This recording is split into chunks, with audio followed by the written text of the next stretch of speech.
Assalamualaikum warahmatullahi wabarakatuh, Ustadz. Ustadz, saya sudah ikhtiar ta'aruf berkali-kali. Oke. Tapi masih belum ada tanda-tanda ada wanita menerima saya sebagai calon imamnya. Bentar Mas Denny, ini kalau masjid-masjid dengar mungkin bisa dengar nih dia cari imam nih.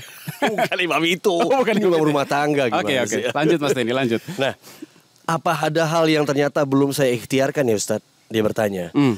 Saya kepikiran terus nih Ustadz, apa karena ini saya memang kurang ganteng, kurang gagah, kurang punya duit, kurang menarik di mata wanita ya Ustadz?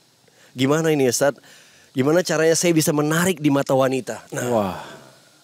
menarik di mata wanita. Oke.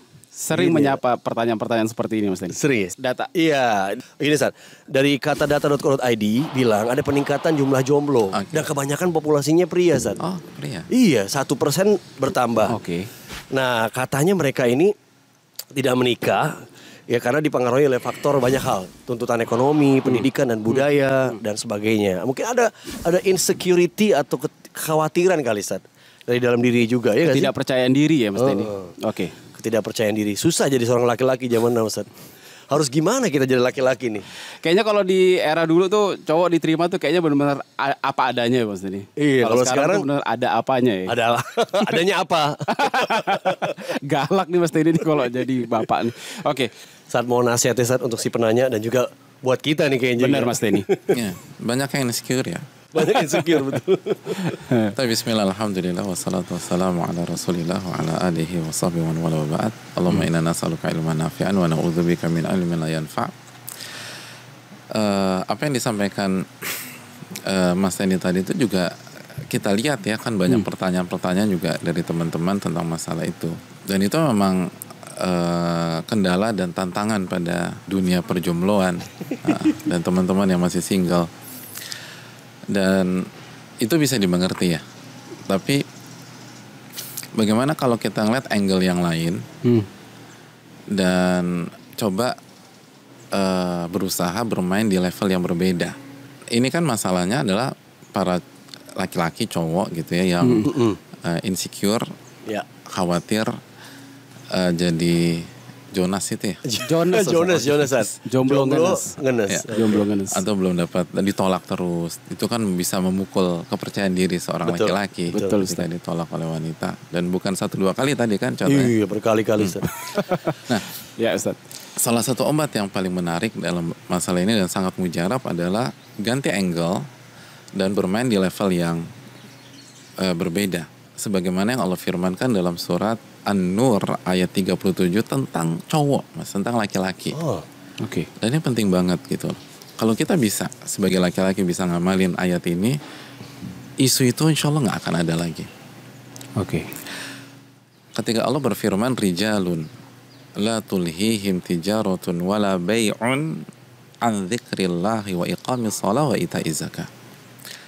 Laki-laki, kata Allah, yang bisnisnya transaksi jual belinya itu tidak melalaikan diri mereka dari mengingat Allah, dari mendirikan sholat dan membayar zakat. Yakhafuna yawman tataqallabu fihi al-qulub wal absar. Mereka hanya takut kepada sebuah hari di mana hati dan mata itu berbolak-balik dan terbelalak, hari kiamat. Ketika mereka bertemu dengan Allah Subhanahu wa Ta'ala. Jadi mereka hanya takut dengan Allah, khususnya pada hari tersebut. Ini profil laki-laki yang tertera dan termaktub di dalam Al-Quranul Karim. Jadi bayangin gak sih bahwa cowok itu seyogianya itu adalah orang-orang yang tidak lalai dengan kehidupan duniawi mereka. Kalau kita lihat tafsir para ulama gitu ya, seperti Al-Imam Ibnu Katsir dan lain-lain, ini bukan hanya tentang bisnis mereka, ini bukan tentang transaksi mereka, tapi ini berkaitan dengan semua urusan-urusan duniawi mereka. Dan kenikmatan-kenikmatan duniawi itu nggak melalaikan mereka dari mengingat Allah, dari mendirikan sholat. Makanya kan ayat sebelumnya tentang masjid gitu loh. Lalu tentang bayar zakat. Dan mereka nggak takut kecuali ketika mereka bertemu dengan Allah Subhanahu wa Ta'ala. Sehingga dengan meresapi ayat ini, dan mengamalkan ayat ini, itu otomatis seorang laki-laki atau seorang cowok gitu ya, itu akan memiliki value yang sangat luar biasa. Dan tanpa harus dia pikir ribet-ribet, itu dia akan naik ke sebuah titik dan sebuah level yang sangat tinggi, yang dengan level tinggi itu otomatis semua masalah, semua isu, semua obstacle segala macam yang ada di bawahnya itu clear semua. Gitu. Jadi dia nggak khawatir kayak tadi ditolak. Dia nggak takut. Apalagi sampai terpukul, sampai nggak bisa move on gitu loh. Akhirnya kerjaan kantor terbengkalai, bahkan bukan kantor, zikir pagi petang lupa karena ditolaknya sebelum subuh. Itu sholat subuh tuh berantakan loh. Gitu. Benar. Sebelum subuh. Benar. Alhamdulillah. Apalagi bahasanya diplomatis kan. Ya Allah. Kamu berhak mendapatkan istri yang lebih baik daripada diriku. Itu kan Standar yang menyakitkan, Ustaz. sebelum subuh. Benar, Ustaz. Atau akhi anak habis tahajud kayaknya enggak dulu ya. Dipanggil akhi lagi, Ustaz. Wahai saudaraku gitu, Ustaz. Aku habis istikharah di sepertiga malam terakhir. Dan jawabannya enggak. Iya, Ustaz. Iya, itu bisa berantakan semua. Oke. Jadi oleh karena itu yang jadi masalah adalah bukan ditolak. Kata para ulama ya, kita masih jauh lah. Tapi kita hanya menyuguhkan apa yang diterangkan oleh para ulama. Tapi yang jadi masalah adalah kata Abdullah bin Aun, dzikrun nas. Hati itu mengingat manusia. Hati ini mengingat sosok, mengingat seorang akhwat atau mengingat seorang wanita dan sebagainya. Itu yang bikin berantakan kita sebagai laki-laki. Dan bukan berarti kita nggak menyayangi para wanita ya. Nanti kita akan bahas sedikit ya tentang masalah ini. Tapi intinya adalah laki-laki sejati adalah laki-laki yang senantiasa mengingat Allah, dan saking fokusnya mereka mengingat Allah, maka segala urusan dunianya nggak akan pernah melalaikan mereka. Jadi Allah selalu dikedepankan. Allah selalu dikedepankan. Allah selalu dikedepankan. Dan kalau Allah selalu dikedepankan, Mas ini dan Abdul Razak, kira-kira urusan dia sengsara apa enggak? Kan nggak mungkin dong gitu loh. Dan termasuk masalah perjodohan dia dan pernikahan dia. Sedangkan Allah mengatakan wa man yattaqillaha yaj'al lahu makhraja wa yarzuqhu min haitsu la yahtasib. Barang siapa yang bertakwa kepada Allah, Allah akan berikan jalan keluar dan rizki dari arah-arah yang tidak ia duga-duga gitu loh. Jadi itu poin. Jadi seperti misalnya tadi misalnya humoris. Kita sepakat lah banyak wanita suka dengan laki-laki yang humoris, yang lucu gitu loh. Terus ada yang suka dengan laki-laki yang banyak harta atau yang atletis, yang romantis. Pembicaraan kita ini bukan untuk menghadang hal-hal tersebut, atau pembicaraan hal kayak kita ini bukan untuk mengatakan hal-hal itu salah.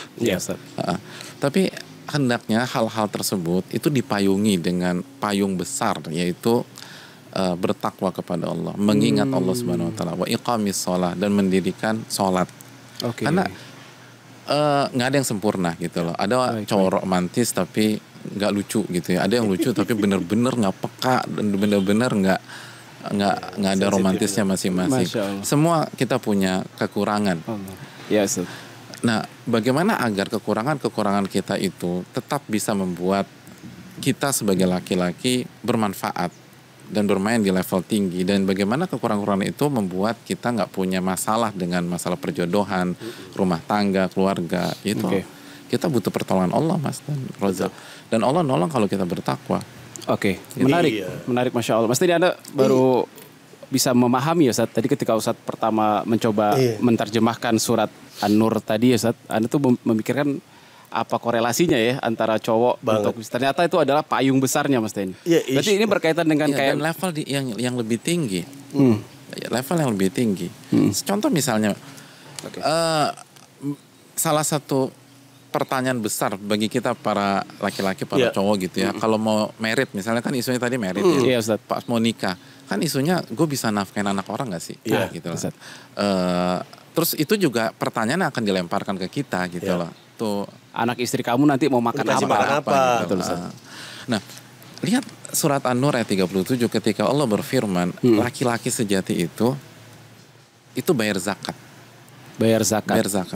Oke, Ustaz. Jadi ketika seseorang bermain di level surat An-Nur ayat 37, dia nggak ada isu dengan masalah nafkah. Suami, istri dan anak-anak. Karena dia bermain di isu yang jauh lebih besar. Gimana saya membayar zakat gitu loh, ke fakir miskin. Jadi dia udah bicara isu yang jauh lebih jauh. Ketika ngelihat tetangganya nggak punya uang, atau misalnya dia ngelihat banyak pandemi, banyak isolasi mandiri, terus istri dan anak terbengkalai, ada yang jadi janda, terus anak-anak yatim, dia berpikir gimana kita mengcover hal itu semua, gimana zakat itu mengalir ke mereka. Ya otomatis kalau bisa zakatin, apalagi gitu loh. Istri orang, suami orang, anak orang, ya itu apalagi urusan sama. Iya, jauh lebih tinggi. Jadi ketika kita main di level ini, otomatis masalah di level bawah clear.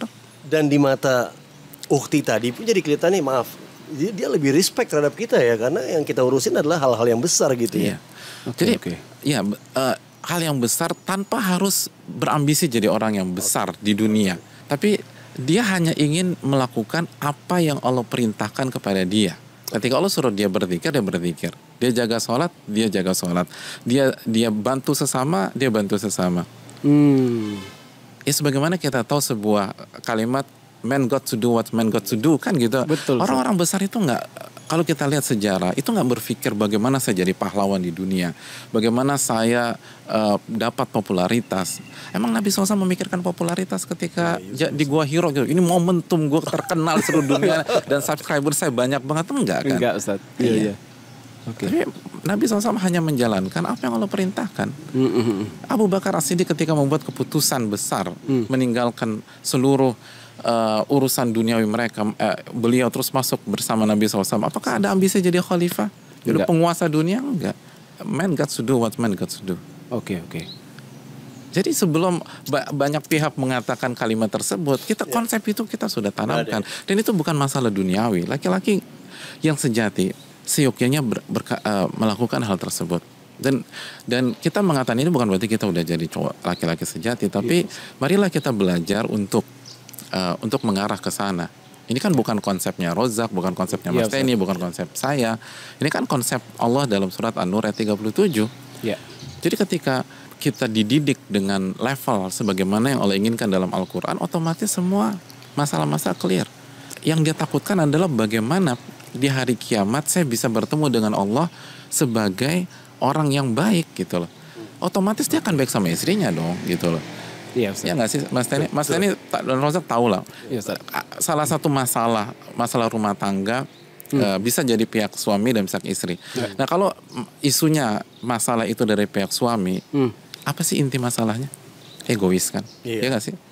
Self-centered, egois. Curhat-curhatan ibu-ibu tuh apa sih? Atau istri-istri gitu? Istri suamiku egois. Terus kurang pentingin haknya, nggak perhatian. KDRT. Sebutin semua aja.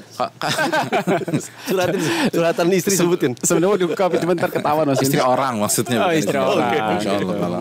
Ustadz Masya Allah prasangka baiknya terhadap kami. Masya Allah. Di rumah sibuk dengan gadget, nggak pernah ada waktu dan bola terus. Ya, kira-kira kalau orang takut bahwa setiap detiknya itu dihisap di hari kiamat, dia akan lakukan itu apa enggak?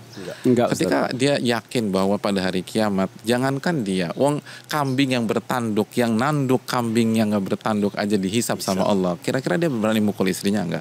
Berani dia dorong istrinya? Berani dia tampar istrinya? Nggak mungkin berani lah. Jadi otomatis itu clear. Jadi ketika mengatakan cowok itu ya khafuna yauman tataqallabu fihil qulub wal absar, itu semua clear. Cowok itu takut sama hari di mana hati dan mata itu berjungkir balik dan karena takut kepada Rabbul Alamin. Itu semua dia nggak akan berani macam-macam. Dia nggak akan berani main perempuan. Dia nggak akan berani berzina. Dia takut dihisap sama Allah. Adapun kalau laki-laki hanya takut sama perempuan atau bapak mertua, masih banyak trik. Bener nggak Mas? Iya betul. Bener lagi. Terhipnotis. Iya. Umpan-umpan lambung sedikit boleh lah.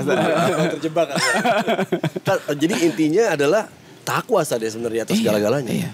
Laki-laki itu harus bertakwa memang. Iya. Wajib. Iya. Kalau misalnya takwa atau lebih spesifik, ingat Allah. Iya. Dan benar-benar ingat Allah bukan hanya lisan ya, tapi hatinya tuh ingat Allah. Gitu. Nggak ada cara yang bisa nahan godaan, misalnya godaan wanita, gitu. Godaan makhluk-makhluk halus di lingkungan kantor, di lingkungan meeting, rapat segala macam, makhluk halus, suaranya juga enak, terus merdu, terus sedangkan di rumah Abi. Benar Ustaz. Oh benar, kejebak juga. Kejebak juga bener. Istri orang. Oh itu. Nggak tahu. Masya Allah. Nggak ada yang bisa membuat seorang suami itu bertahan gitu loh. Dan untuk tidak cari pelarian. Kecuali dia ingat sama Allah.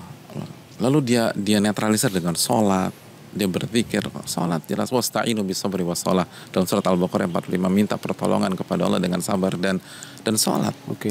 Itu. Secara nggak langsung dia itu akan membentuk diri dia menjadi pribadi yang jauh lebih baik karena dia takut pada Allah. Takut Allah dan dia main di level yang lebih tinggi daripada isu itu.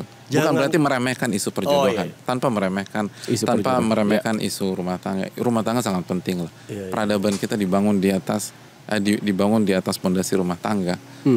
Tapi lagi-lagi jangan hanya kita fokus ke sana terus gitu loh. Sehingga kita nggak bisa bicara hal-hal besar. Oke.